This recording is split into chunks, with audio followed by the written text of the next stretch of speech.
Sector की मांग है। अब आप यूपीएस, यूनाइटेड पेंशन स्कीम आई है, 1 अगस्त से इन्होंने लागू की है पूरे देश में। उसका मतलब क्या है? 10% बेसिक पे का कर्मचारी की सैलरी से कटेगा और 18.5% सरकार मिलाएगी। 28.5% पैसा प्राइवेट सेक्टर में लगाएंगे। एनपीएस और यूपीएस का पैसा सरकार इन्वेस्ट नहीं कर सकती, खर्च नहीं कर सकती। वो पैसा केवल प्राइवेट सेक्टर, कारपोरेट सेक्टर में ही खर्च करना पड़ेगा, क्योंकि शेयर मार्केट टूटती जा रही थी। निवेशकों का विश्वास बहाल करने के लिए इन्होंने कहा कि हम 14 नहीं 28.5% पैसा गवर्नमेंट एम्प्लॉइज का आपको प्राइवेट सेक्टर में इन्वेस्ट कर रहे हैं। अब आप समझ लीजिए। और बात क्या करते हैं कि हमें बड़ी चिंता है कर्मचारियों की पेंशनर की। अगर कर्मचारियों की पेंशनर की इतनी चिंता है, जो साथी बोल करके गए हैं, आप 80 साल में 20% बढ़ोतरी करोगे बेसिक पे की, कब? 80 साल जब उम्र हो जाएगी। सरकार के ये आंकड़े हैं 80 साल की उम्र में 5% भी 80 को क्रॉस नहीं करते। इसलिए बोल रहे हैं कि 65 में 10 और 75 में 10% की बढ़ोतरी कर दी जाए। इसमें कौन सी गलत बात है? कर सकते हैं, लेकिन सरकार का कहना पैसा नहीं है।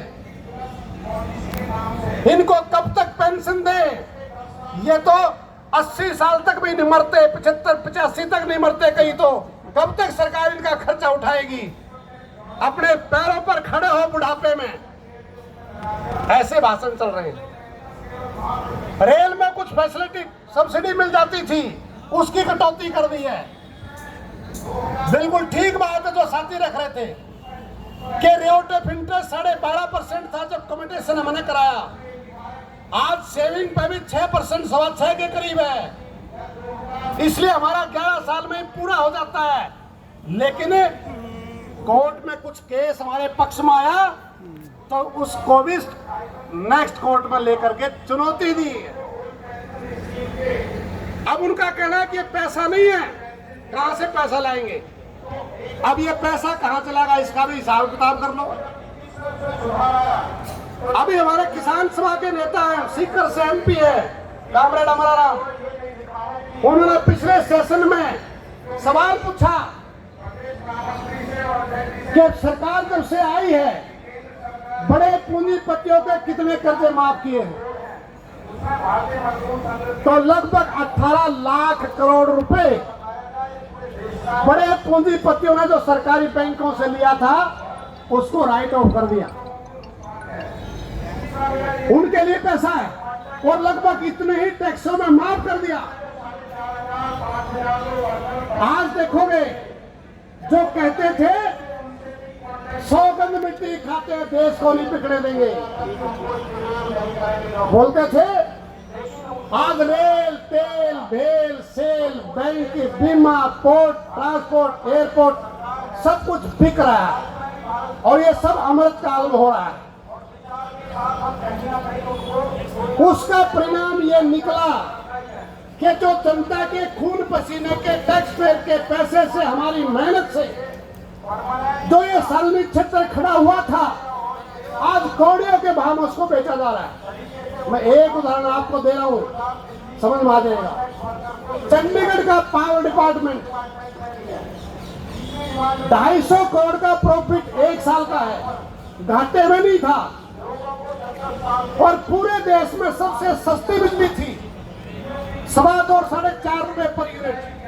250 करोड़ का प्रॉफिट और 25,000 करोड़ की उसके एसेट से परिसंपत्तियां हैं। केंद्र सरकार के गृह मंत्रालय ने फैसला किया कि इसको नीलाम करेंगे, बेचेंगे। 2020 से फैसला किया, 25 तक हम लड़े उसके खिलाफ। उसका बोली लगाने के लिए बेस प्राइस तय होती है और वो वैल्यूएशन होता है उसकी प्रॉपर्टीज का, मूल्यांकन होता है कितने की है। कोई बेस प्राइस तय नहीं करी, कोई वैल्यूएशन नहीं करी, कोई भी मूल्यांकन नहीं किया। 25,000 करोड़ की संपत्ति का बेस प्राइस 171 करोड़ रख दिया और उसको 871 करोड़ में बेच दिया। और जिसको बेचा है वो सुन लीजिए, वो कोलकाता की गोयनका ग्रुप की कंपनी है जिसने इलेक्ट्रोल बॉन्ड में 125 करोड़ रुपए चंदा बीजेपी को दिया। चंदा दो, धंधा लो। अरे भाई चला रहे भारत माता की जय, भारत माता की जय। पेट में रोटी नहीं चोटी खड़ी कर गए, भारत माता की जय, भारत माता की जय। अब और ये बात बोलते हैं, सपने दिखाते हैं, दिन में सपने बेचते हैं कि ये मोदी है जो पूरी दुनिया में जो चौथी सबसे मजबूत अर्थव्यवस्था हिंदुस्तान हो गया है, चौथी, अब तीसरी आने वाली है, ऐसे बोलते हैं। अरे अगर चौथी सबसे मजबूत अर्थव्यवस्था है, देसी भाषा में कहें तो पूरी दुनिया में जो सबसे अमीर देश है, चौथे नंबर पर हम हैं।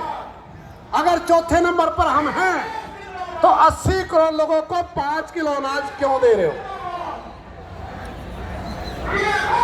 इनकी ये हालत बना दी है।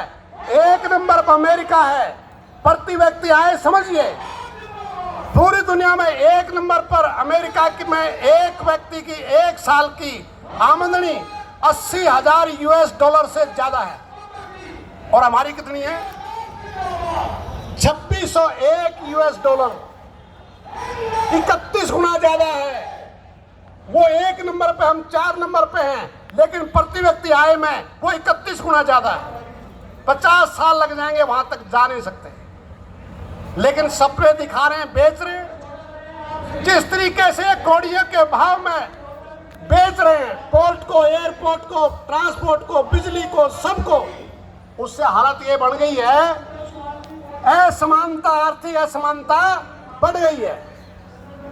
अभी लेटेस्ट रिपोर्ट आई है, पहले वाली रिपोर्ट का ये था कि पूरे देश में जो सबसे ज्यादा अमीर 1%, उनके पास टोटल जो धन दौलत है हिंदुस्तान की, 1% लोगों के पास, ठीक है, 40% धन दौलत के मालिक हैं। और जब एक एजेंसी ने और रिपोर्ट दी है कि 1% लोग 60% से ज्यादा धन दौलत के मालिक हैं। और जो ये जो 140 करोड़ बोलते हैं पॉपुलेशन है, उसमें से 70 करोड़ यानी कि 50% आबादी नीचे वाली, उनके पास कितनी धन दौलत है? केवल 3%। और ये 3% लोग ही 50% से ज्यादा जीएसटी में हिस्सेदारी करते हैं। और भाषण चल रहे भाई और बहनों, मित्रों, ये गरीबों की सरकार है। गरीबों से ले रहे हो, कोई भी चीज लेकर के जाओ, और अमीरों को दे रहे हो। और अब आपने देखा पूरे देश में बोर्ड लगे हुए हैं, जीएसटी के स्लैब में भारी कटौती, मास्टर स्ट्रोक। उद्योग जो है, रोजगार के अवसर जनरेट होंगे, महंगाई कम होगी। तो 8 साल से